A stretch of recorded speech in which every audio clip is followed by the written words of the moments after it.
মোৰা জন্মৰ বাপ বান্ধৱসকল গোল গোল গোল অসম ৰখা তলে গ'ল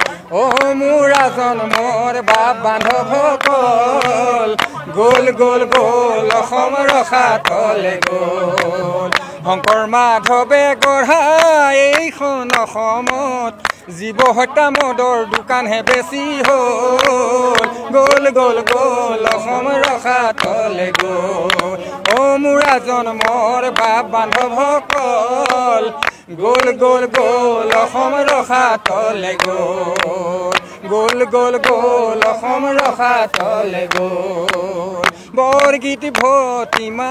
আৰু তাপস্যৰ কথা কোনেও নমনা হ'ল কীৰ্তন দশম ৰত্নাৱলী ঘোষা আলমাৰী চুকত পৰি ৰ'ল শংকৰ মাধৱে দিয়া এক শৰণ হৰি নাম ধৰ্মৰ হৰণ ভজনে ঠানিহে হ'ল গোল গোল গোল অসম ৰখা তলে গ'ল গোল গোল গোল অসম ৰখা তলে গ'ল